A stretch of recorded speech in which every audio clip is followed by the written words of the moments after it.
Alright guys, this is it. It's been a long road and a long journey. We've faced Team Galactic, we've faced our rival, we faced 8 gyms and we've conquered them all.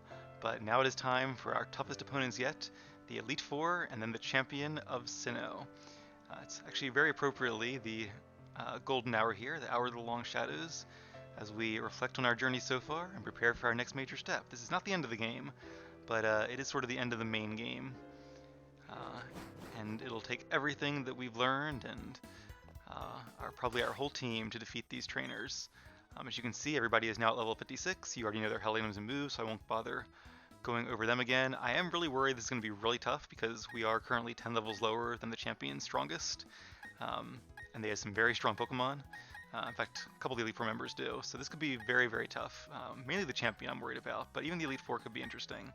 But I do think between having a really strong team, really good movesets, nice held items, and the affection mechanic, I think it's really going to come down to just a little bit of luck to see, do we get lucky in a lot of these battles or do we not? And I don't really love that because I'd like it to be more based on strategy than on luck, but I think this is going to take a combination of both to beat them if we're 10 levels lower. So let's go ahead and get started and see how it goes.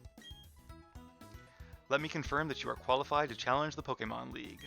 To do so, I'll need to examine the gym badges you gathered from around Sinnoh. Oreburg City Coal Badge, Eterna City Forest Badge, Veilstone City's Cobble Badge, Astoria City's Fen Badge, Hearthome City's Relic Badge, Canalave City's Mime Badge, Snowpoint City's Icicle Badge, and finally, Sunnyshore City's Beacon Badge. That's all 8. Hard earned, but well worth it. Very well. Trainer, you've indeed collected all the gym badges of Sinnoh. Demonstrate the power that brought you here, and go for glory. Alright, you guys heard the man. Let's go for glory. I'm curious to see like what their rooms look like too. They always sort of upgrade those for the improved graphics. And nope, once again, we cannot repel the Elite Four. I wouldn't want to if I could. Alright, it's actually they're kind of the same as the original game. They're a little bit, they're actually not as fancy as like Heart Gold and Alpha Sapphire were. It's a little disappointing, but anyway. If I haven't mentioned this in this Let's Play already, I think I might have, but when I face a really hard trainer, I like to start with a Pokemon who is neutral against their type. Just because with secondary typing, you don't want to like waste your good Pokemon, and you don't want to, and you do want to save your Pokemon that will be weak to them. Like, you know, for example, Ace is a Grass type, but there might be like a Bug and Water type that he'd actually be okay against. So I think Tom is a nice neutral Pokemon to start with, and yeah, should be a good lead here. Hello, welcome to the Pokemon League. I'm Aaron of the Elite Four. It's good to meet you. Good to meet you too, Aaron. Oh, I should explain. I'm a huge fan of bug Pokemon. Bug Pokemon are nasty mean, and yet they're beautiful too. Would you like to know why I take on challengers here, in this room? Because it's the first room and it's the one they gave you? It's because I want to become perfect, just like my bug Pokemon. Okay, let me take you on. Alright, here we go. Sin versus Aaron, the first Elite Four member. You don't think of bug types as being that powerful, because a lot of them are not, but Aaron goes to show that there actually are a decent amount of strong bug types out there. Dustox is not one of them, but some of his later ones I remember being actually fairly decent. And I think once he gets some upgraded Pokemon in the rematches, they'll be even more strong. Or aka stronger. Alright, so Dustox is Bug and Poison. I don't know if it has Levitate or not. Let's go for Stone Edge. It can miss, so part of me is tempted to use Earthquake, but just in case it has Levitate, plus in case Earthquake wouldn't knock it out in one hit, I think Stone Edge is a good way to go. Alright, everyone gets some XP. And Heracross. Alright, we faced a Heracross before, since Barry had a Heracross. Bug and Fighting, so Fighting resists Rock, therefore Stone Edge is evenly effective. So here's a good example of where Dragon Edge could actually come in useful. I was trying to think of one. Heracross is a good example. Now Heracross is faster. That doesn't bode well, because Heracross I think is a lower level, right? And also, yeah, Heracross is not known for being a particularly fast Pokemon. So that worries me a bit. Like, are these guys like EV trained? I hope not. Because yeah, it's just really surprising that a Heracross will be faster than a Garchomp who's 2 levels higher, because Garchomp is a pretty fast Pokemon. I am glad, actually we're not faster, so, ooh, Facade. That is going to do a ton of damage. Good job for holding on there, Tom. Facade is base power 70 normal type, but it does twice as much damage if your Pokemon has a non-volatile status condition like being burned. Also, I'm pretty sure Heracross, I know it can have Guts, I'm pretty sure that one did have Guts, which further gives it, I think, a 50% attack boost if it has a status condition, and it ignores the attack drop from burn. So all in all, that Facade was doing like 210 base power of damage effectively, but it still didn't get stabbed and wasn't super effective. Alright, Beautifly. Stone Edge is 4 times super effective, and we are faster than Beautifly. Oh, but it dodged it. Bug Buzz. I wouldn't be worried about that normally, but with our low HP, yeah, that's enough to finish off Tom, so. Alright, we have lost 1 Pokemon, and he has lost, well, he only has 5, so he's down to 3, we're down to 5. Let's see, Beautifly is part flying type, whereas his other ones won't be. So I'm going to bring out Billy. I'm trying to kind of think ahead here. Like, I could bring Anna, but I think Anna would be good against most of his Pokemon. Alright, Billy, let's go for... I could go for Flamethrower, but I'm not sure it would be a knockout, especially because our special attack stat is a lot lower. Now, both moves, because they're super effective, get the bonus from our Expert Belt, 20%, which is nice. So it might have been, but I don't mind a little recoil damage to ensure the 1-hit KO. And Vespiquen, a Gen 4 bug Pokemon, bug and flying type, I believe. Alright, good thing we're not holding a berry. Yeah, we haven't faced one of these before, but I'm pretty sure it's bug and flying, which means it should be weak to Wild Charge, and this should be a knockout. Oh, not quite. Vespiquen must have some decent defenses. Alright, let's see what it's going to do in retaliation here. Oh, and it has a berry. Oh, so he can eat berries, but I can't. I see how it is. Or she, I guess. Being a queen. Yeah, that's fair, though. I mean, it's her ability, so...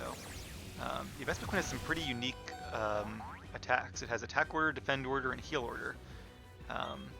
Which pretty much do what you would expect them to do. Okay, I think... Yeah, I don't think I'm going to regret this. Let's go for Flamethrower just so I don't take any more recoil damage. Attack Order is an attacking move. Defense Order, I think, raises like each of your defenses 1 stage. Maybe 2 stages. That'd be cool, because it's such a unique move. It would give Vespiquen like a little niche there, but I think it's probably just 1 stage. Or it might be like just defense. I really don't know. I haven't used a Vespiquen. And Heal Order, I think, is like Recover. Alright, and there it is, his best Pokemon, which by a cruel twist of irony is not a bug type. It evolves from a bug type, Scorpy, which is bug and poison. But Drapion is actually dark and poison, which is a better type combination. Just like Skuntank, it is only weak to ground. Thankfully, we know a ground attack. But will we be faster? That's the big question here. We are not faster. Oh, but Billy avoided the attack. Okay. So that's, you know, again, part of me doesn't like that mechanic, but it is the reason I balanced the levels the way I did. Like, if I had, if Affection did not exist, or if you could turn it off. Not yet. Your first Pokemon League victory doesn't come easy, kid. You call him kid. I think I'm, well, I guess he is a little bit older, but not than me in real life, but than my character here. But yeah, I probably would have been like level 58 or maybe even 60 if it wasn't for the Affection mechanic, in which case we might have been faster, so it all evens out. Alright, well, that is it for Billy. We have 2 Pokemon down, but he only has 1 left and we have 4, so I think we're in pretty good shape here. Who do I want to bring in? Decisions. I'm not sure it really matters too much. I'm kind of thinking about like the next battles now. Like, is there one Pokemon I want to gain more XP than the others? Can I check their stats? Yeah. I want to see who's the fastest, because it looks like a lot of their Pokemon are going to be pretty fast. 160. Wow, okay, that's kind of surprising that Win is faster than Tori. I knew they're both fast, but I thought Floatzel was higher base speed. Maybe we just got more speed EVs. 143, that's even slower. 145, 130, okay. I'm going to bring in Win, because Win's getting levels pretty quickly, it seems. And that might be really handy. Plus, he really can't take a hit as well as some of our Pokemon can. So it wouldn't be bad if he was faster than the opponents. All of our moves should be evenly effective, but I think a close combat should finish this off no problem. Once again, we got a lucky dodge there. That would have done a lot of damage. But I do think without the same type of attack bonus, it might not have been a knockout. That being said, I am glad that we dodged it, because it would have hurt for sure. Also, I hope I brought enough heal items. I really didn't think about that, but... Let's see. Oh, I wasn't reading that, sorry. I hope you also realize what you're up against in the Pokemon League. Battling is a deep and complex affair. Yeah, honestly, that was a little bit tougher than I thought it was going to be, so I'm definitely nervous about the champion, but we'll see how this goes. I lost the most beautiful and toughest of the bug Pokemon. We lost because I wasn't good enough. That's it. Back to training camp. Let's hear it from me. No, that was wrong. Anyway, go on to the next room. 3 more trainers are waiting for you. They're all tougher than me. Alright, let's heal up before we go on. Yeah, if it does come down to it and we lose against, like, say, the champion or even before then, I'll just gain a few more levels off screen and try again. Alright, I guess we need to use some revives first. We have 20 of those. That should get us through. If we have to use all 20 revives, then we're doing something wrong. Alright, we should have enough Moo Milk here to heal them up to full HP. Also, once again, my space heater is going crazy, which I really don't like. I hope you guys cannot hear that on the recording. Apologies if you can. Alright, so the second trainer uses... I'm getting confused here now. I'm forgetting one of the 3 trainers. I think it's ground type, right? And then, oh yeah, okay. Right, ground, then fire, then psychic are the next 3 types. So against a ground type, I could fight ground with ground. That would make sense. We have a couple Pokemon that are advantageous against ground. I think Tom is our only really neutral matchup, because Anna, Ace, and Tori have an advantage against ground types, Billy and Win have a weakness. So if it ain't broke, don't fix it, right? Let's fight ground with ground. Well, well, you're quite the adorable trainer, but you've also got a spine. Haha, I'm Bertha. I have a preference for ground type Pokemon. Well, would you show this old lady how much you've learned? She doesn't seem that old. Actually, there are rumors that she's like Agatha's sister, maybe younger sister, because Bertha and Agatha, and they're both Elite Four members. Agatha was that ghost trainer from the Kanto Elite Four that grew up with Professor Oak. She's only in the original Kanto games, though, not like in the Johto Kanto games. Presumably she passed away. She was older. Maybe she retired.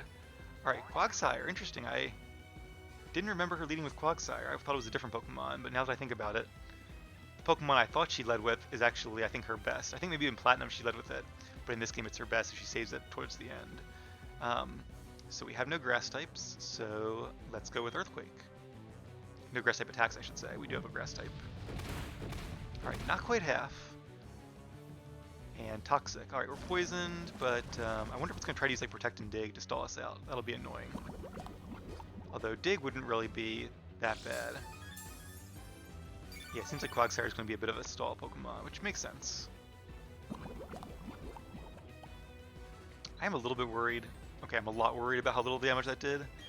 Like, I feel like these Pokemon might actually have their EVs purposely distributed, not just like balanced, because that's not a lot of damage for a Pokemon that's, oh wow. That's not, that much higher than I am. Okay.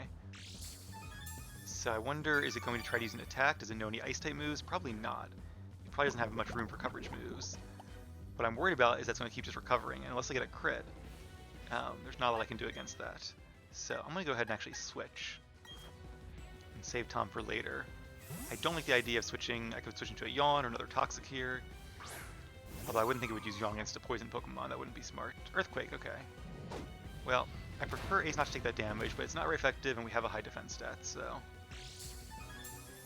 And what's good is that I'm pretty sure I'm faster than a Quagsire. Quagsires are pretty slow. And Leafeons are pretty fast. And we're 4 times super effective, so this should be an easy knockout here. Also, because it has leftovers, it does not have any type of type resist berry, so... Alright, 1 down, 4 to go, although we definitely took some wear and tear from that one. Glad we're getting some levels too, because that'll help us in the later battles. And it seems like we can use all the help we can get.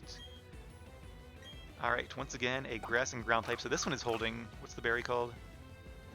I don't know this one. Oh, but didn't matter. Good job. It wasn't even a crit.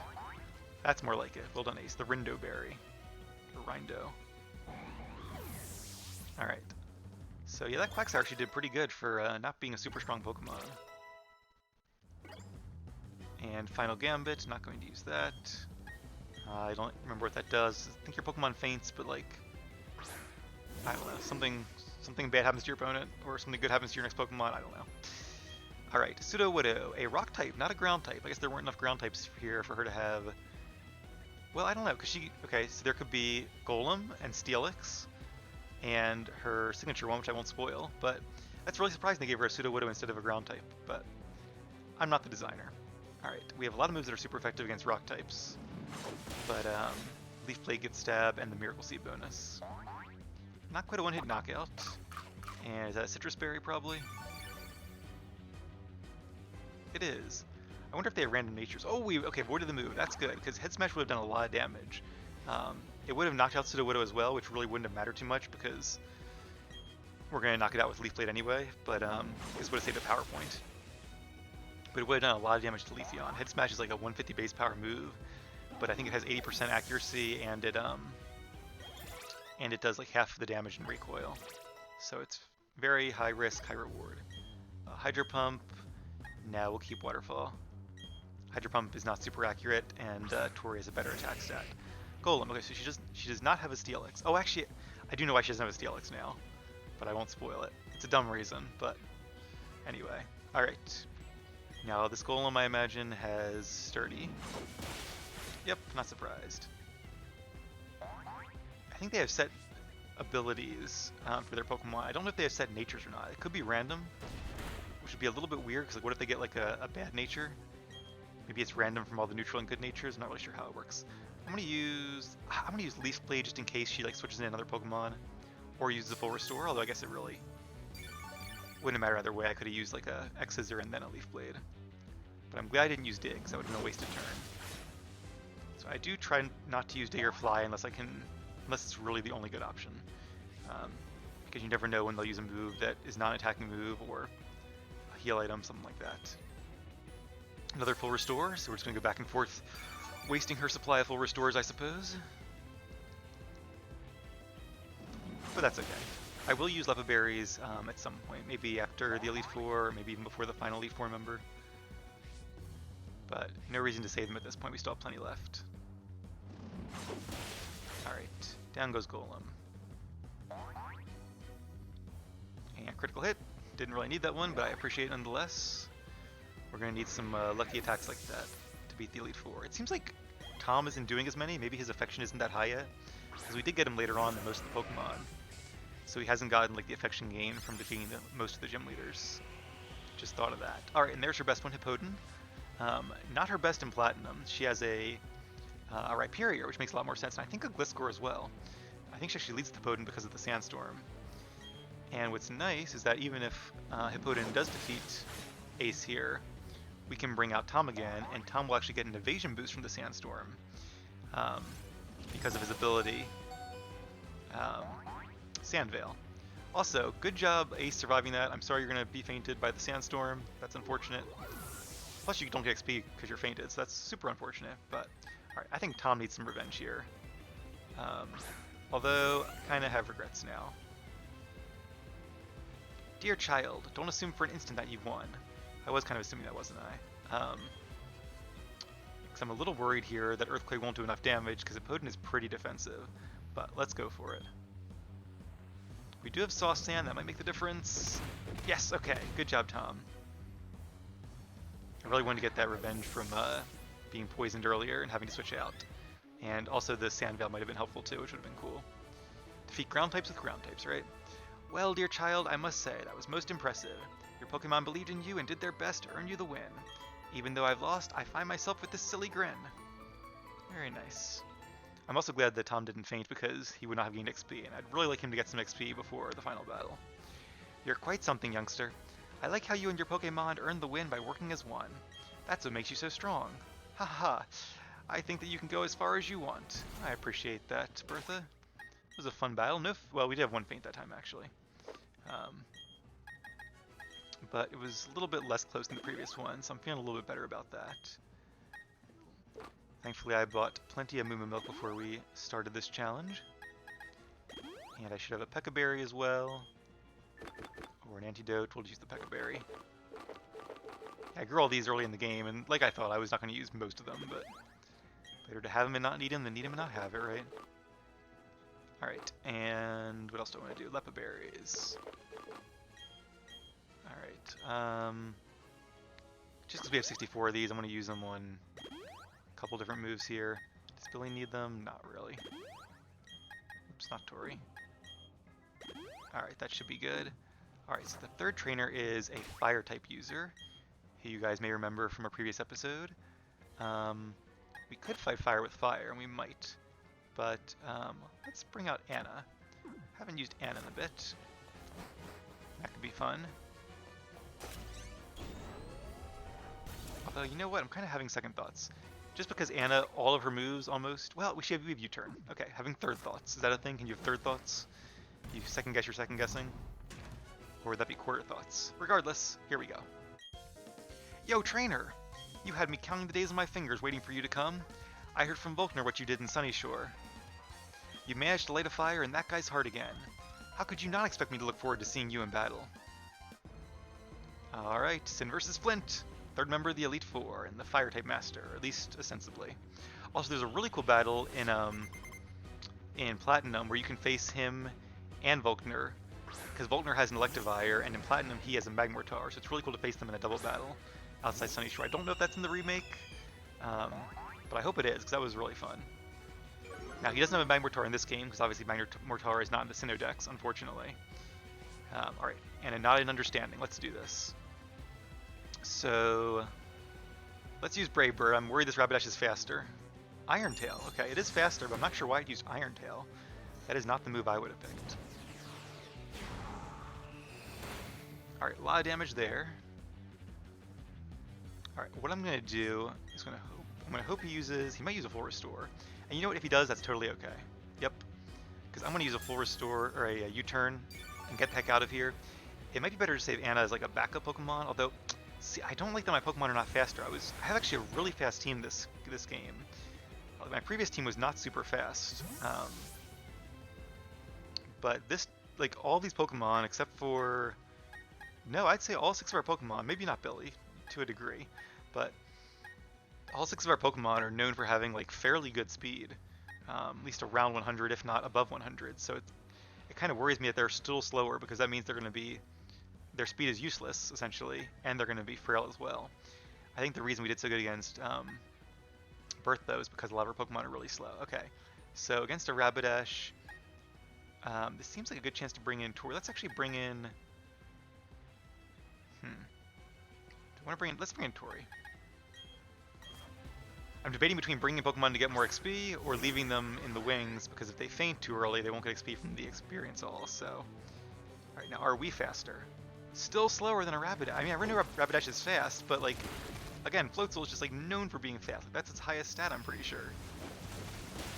Alright, Waterfall was a knockout though, so I'll take that. And a critical hit. I don't know if we needed that. My guess is no, but I don't know. These Pokemon do seem to be very strong, so it's quite possible that it was. But like I said, even if that's the case, that is something I took into consideration with the leveling, so I'm not gonna be bitter about it. And Steelix, yeah, so this is the reason Bertha didn't have a Steelix. They were saving it for Flint. And I assume it has like Fire Fang. Actually, I think it has Sunny Day, because that was always like a running joke, is that why would Steelix use a move that makes its weakness even stronger? But we don't know any fire type attacks, so we'll stick with Waterfall. Now Waterfall is super effective, it can stab, we have the Mystic Water, but yeah, Steelix has a sky high defense stat, so I'm not too surprised it did so little damage. And it was Thunder Fang as well. Oh, that's not good, it did a lot of damage. Sorry, Tori. Alright, the thing is, he only has 2 actual fire types here. Again, it's that old, do you bring in a Pokemon... Let's go ahead and bring in Ace. I think Ace can take this Steelix. Maybe, although now I have regrets, because it is very defensive. I really need a Pokemon that has like a special move, like Aura Sphere or Surf or something, which I don't have. Dig is super effective. Okay, let's do the math this time, because actually it might matter. Alright, so... You know what, I'm going to use Leaf Blade, just because I remember the Steelix having like Sunny Day, and it might try to use it here. And in case it does, I don't want to give it a free turn. Iron Tail. Alright, I think now I'm going to use Dig. Let's do the math. Leaf Blade is base power of 90, times half for stab is 135, and 20% of 135 is what? 13.5 times 2 is 27, so 135 plus 27, right? I really hope that Space Heater is not audible on the microphone, because it's getting really annoying. Alright, I'll turn it off for now. Leaf Blade should actually do more. Yeah, it should do like just a tiny bit more. Oh, I was afraid of that, because now he's going to use Full Restore. Whoa! Oh, critical hit. Oh, that's bad luck. Okay. Oh, sorry, Ace. Okay, this is not going great, actually. Ironically, I might bring in Billy here. That could be a huge mistake. Decisions.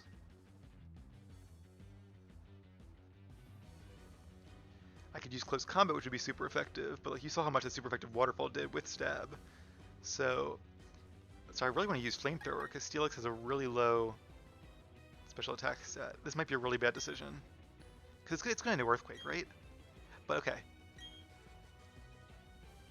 we're going to have a free turn where he uses a full restore, or if he doesn't use the full restore, we're going to knock it out. Or it could have a berry that resists fire attacks. That would be bad actually. But let's go for it. Because since he's going to be slower, because Steelix is very slow, this will give us 2 actual attacks instead of just 1. I'm hoping by being super effective and hitting it on its much weaker special defense, this should be a 2-hit knockout. Yes, okay, that's more like it. Alright. It makes no sense sending in an Electivire against the Steelix, except it does. Good job, Billy. See, it turned out alright that we knew Flamethrower instead of Ice Punch, because Ice Punch would not have been useful there. It might have been useful later on, but in this case, it was very useful. I'm still nervous about this final champion battle, but and even these 2 battles as well. But I do really like that these are fun battles. These are what I always hope a Pokemon battle should be. All right, a normal type Lopunny, who I assume has Fire Punch, but I don't know if it has any ground moves. If it does use Dig, I can always switch in to Anna. I could use Earthquake hoping for a Dig and do extra damage, but I don't want to risk on that. Also, I probably should have used Brick Break. It would have been close. I wouldn't have taken Recoil from Brick Break, so I definitely should have used Brick Break. But Mirror Coat, aha! I was expecting another special move. As I think I mentioned before, Mirror Coat does double the damage back if you use a special attack. And I guess because I just used one, he was assuming I would use another one, but that's what happens when you assume. Alright, again, let's do the math. So Wild Charge's base power 90, as you guys can see there. 90 times another half for stab is 135. It's going to be the same math again, isn't it? Plus 27 is 162. Brick Break is 150, so Wild Charge does do more, right? Let me just look at that again. 90 plus 45 is 135. Yeah, Brick Break would... Wild Charge would actually, because of the... Oh, you know what? I'm not holding a magnet, so no, Wild Charge would do less, because there is no boost to it. But Brick Break, being super effective, does get a boost. So I won't do the whole math, but it will do more. Oh, and good job dodging that one, Billy, because when you miss with High Jump Kick, you take a lot of damage. That would have hurt too. High Jump Kick is 130 base power. Now it's fighting, so Lopunny would not have gotten stab. Mega Lopunny would have, but not Lopunny because it's only normal type. So we might have survived it, but it would have done a lot of damage for sure. Drift Limb. Okay, I've already had a Drift Limb. I couldn't remember. I remembered Steelix and his 2 fire types, but not the others. So once again, our great type coverage really comes in handy here. Now Drift Limb is also fairly fast, as you can see, and it's using Minimize, which is really annoying, because now we only have a 2/3 chance of hitting it. But it is a hit, and yes! Thanks to our Expert Belt, and our very high attack stat, and a crit, okay. The crit might have mattered there, because Drift Limb has a lot of HP. I was actually a little surprised it knocked it out. Wild Charge is a really good move, but only has 90 base power, so it's not as good as like Close Combat would be. But very nice crit there. Thunder, nah. I think I'll stick with Wild Charge. Actually, I think, I know it would do more than Thunderbolt. Wild Charge, that is. I'm not sure if it would do more than Thunder. I can feel your determination. Your will is overpowering me. Alright, his best Pokemon is Infernape. It's really weird that he's, like, using a starter as his best Pokemon. It really seems like the team who designed the Sinnoh Dex was not, like, thinking about the gym leaders at all. Or the Elite Four members at all. He really should have a Magmortar, not resorting to 2 fire types, but... Alright, well, I know the best move. The question is, are we going to get an actual chance to use it? Alright, let's go ahead and use Earthquake. We're probably not faster. Nope. But the good news is, because he's using Close Combat, he's lowering his own defenses. So, the only question is going to be, do we have any Pokemon that are faster than Infernape that can attack it? We still have Tom left, right? Okay. I'm going to bring in Anna first for the Intimidate. I don't think we're faster, though. This might come down to whether or not he crits. Like, if he gets a crit at just the right time, we might actually lose this. Because I'm wondering if his Close Combat would knock out Win. It might. It wouldn't knock out Tom, especially after this attack drop. In fact, after the attack drop, I don't think it would knock out Win. So I was thinking I could switch into Win and then back into Anna to get another Intimidate off, but I'm pretty sure Infernape is faster than Tom. And if it uses close combat and crits, the damage from the crit and the crit will go through the attack drop. So yeah, I think the best thing to do here is going to be to stay in and go for Brave Bird. I don't think we're going to survive a close combat. Yep. Well, the good news is that anything Tom is going to do will knock it out, or even anything that that our Infernape will do. I'm going to bring in our own Infernape. Infernape versus Infernape. I think that'd be pretty cool. And are we the same level or is he higher? I didn't see his level. Alright, he's 3 levels higher, so he's definitely going to be faster then. Alright, the question is, can we survive a close combat after an Intimidate? And we can. Oh, it's actually more than I thought, so great job, Win. And now he's at -3 defense. Alright, make him pay for using his close combats. Good job. Oh, did he survive? A Focus Sash! Well, these guys have good items. These guys have really good items. Oh no, and now my defense has fallen. Oh, this is something. This situation is heating up. I'm blazing now. This is definitely a hot battle, I will give you that. Because I could probably survive another close combat, except I used my I used close combat as well. So that's so I can't say annoying. I mean that's well played. It's gonna come down to that crit, I think. So, although maybe not. Maybe even without the crit. I just don't think. I really don't know if Tom could survive a critical hit close combat from this Infernape. I think he could, but it would be close. He might use a full restore though. Ooh. Alright, let's see if he does. That'd be really dumb. No, okay. He's smart enough not to. Oh, 1 HP! Did it survive because it... Yes, it toughed it out so I wouldn't feel sad. Okay, well, as cool as it would have been to be on our last Pokemon, to have Tom finish it off, I do like that we get some extra XP, so... And like I said, the reason I went under level is kind of to account for this mechanic, so... I'm going to be very happy that Win toughed it out for me and decided to prove that he was the superior Infernape, so well done, Win. And just like that, the third Elite Four member is defeated. I wasn't looking down on you, but I didn't think for a second that I'd lose. This is fantastic. You and your Pokemon are inspiring. Alright, so... Ooh, burned right down to cinders. Guess he's tired of that battle. I am too. But we have a few more to go. Alright, so I think what I'm actually going to do is I'll just heal up off screen so you guys want to watch that. But since we've hit the half-hour mark, I'm going to go ahead and break things here. And we'll face the final Elite Four member and the champion in the next episode, so that should be a really good one. I am nervous about both these fights, especially the champion fight. In fact, right now my money is on the champion, considering how difficult the first 3 fights were. But we'll give it a try. We'll probably lose, as is tradition in Generation 4. Although, to be honest, I don't think I've really had as much trouble with the champion in previous games as a lot of people did. But I also did not tend to go in as underleveled as I am right now. So we'll see how it goes, and if we lose, I'll come back and try again with a little bit higher levels, and maybe that'll go a little better. But that's it for now. Thank you all for watching. Leave a like if you enjoyed, and I'll see you all for our next 2 battles.